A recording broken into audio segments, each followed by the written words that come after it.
On Kamigawa, a boy returns home, covered in the dust of a city's wreckage.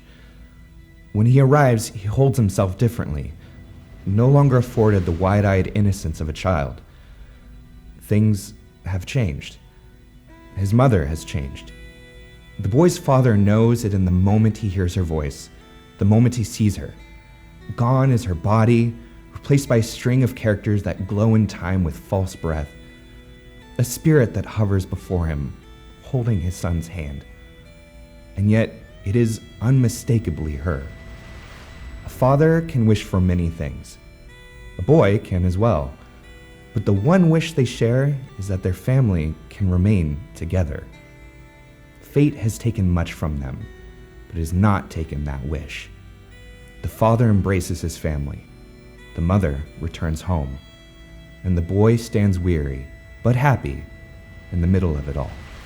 On Kaldheim, an elf stands on the gunwale of a commandeered ship. He watches the seas churn before him and counts the minutes. How long has it been since he's seen his brother?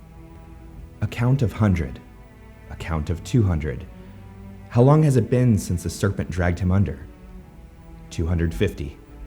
The fighting around them has come to a miraculous halt. Everywhere there is raucous cheering. Everywhere there is music. Everywhere his fellows celebrate a battle hard won. Yet Harald has ears only for the sea. 300. How long will it be until he gives up? How long would it be until Tyvar gave up on him? Harald never has to answer the question. On the count of 313, Tyvar Kell bursts from the water, clinging to the serpent's engorged head. Grinning as always, he slaps the surface. Do you see, brother? You will never outdo this. Harald does not often cheer when met with a boast he cannot match, but today, he will make an exception. On Kaladesh, a mother braces herself for death. What hope does she have for anything else? Her only weapon is a length of sharp metal she scavenged from the wreckage of her plane. Surrounded by Phyrexian soldiers on a platform above the Aether Flux reservoir, she has nowhere to go. The whir of a metal blade heralds her end, but if she can at least push them off the platform as she falls, maybe it'll be safe for a while longer.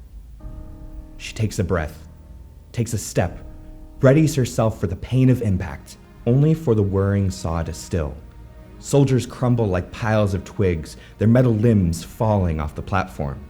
Hope blooms in Pia's breast. All over Girapur, it is the same. The Phyrexians are falling. Some stop in place, some crumble apart. Those already completed fall to the ground as if in a deep slumber. In the distance, their warship is plummeting from the sky. They've won.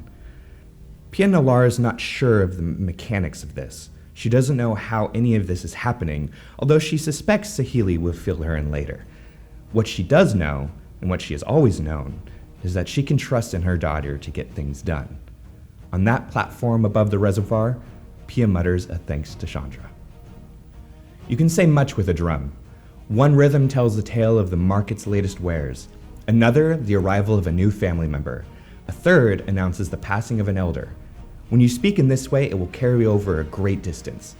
Another's community's drummer may hear it and bring the news to their own people, with a flourish to tell them from whence it came.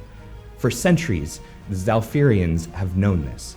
Whatever they speak with their palms against stretched leather will soon resound through the plain. And on this day, the message is a simple one. Rejoice.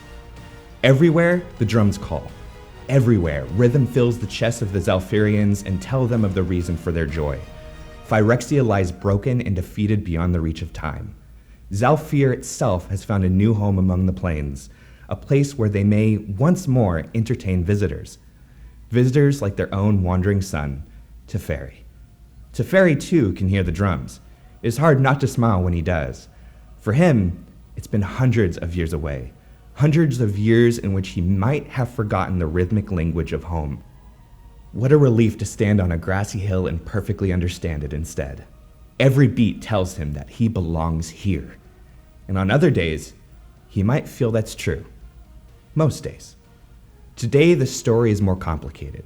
For while the people of Zalfir are celebrating their victory, Teferi is mourning his losses. It took the better part of 2 days to find the perfect spot for Ren. As he searched, He tried to imagine what sorts of things she'd like. Would she prefer to grow amongst the ancient baobab trees, protected by these gigantic arbors? What about Ifea? Were they chattier, since there were often so many of them? Did she admire the upright, unfaltering nature of marulas, or was she more interested in the flexible and mystic yew? Zhalfir had all of these and more. Which is the most fitting tribute for the woman who saved the multiverse? In the middle of the second day, he realized he'd been going about it all the wrong way. The trick wasn't to wonder about the specifics of the thing. With the acorn in hand, he thought of his friend, and he walked until it felt right. So he ended up here on this grassy hill overlooking town. A few oaks are within singing distance, he thinks, and from here, she'll be able to see all manner of things in the village. And when she's grown, she can choose to move wherever she likes. Zhalfir will welcome her. To Fairy digs. The earth is warm, the soil dark and rich. He lays the acorn in the little clearing he has made, then fills it in. Water from his own gourd he offers her. He sits next to the little mound and sighs. I think you'd like this, he says. The music, I mean. The mound says nothing. I should join them. You're right. But I wanted to make sure that you were all right first. Continue reading on magic.wizards.com/story or click the link in the description.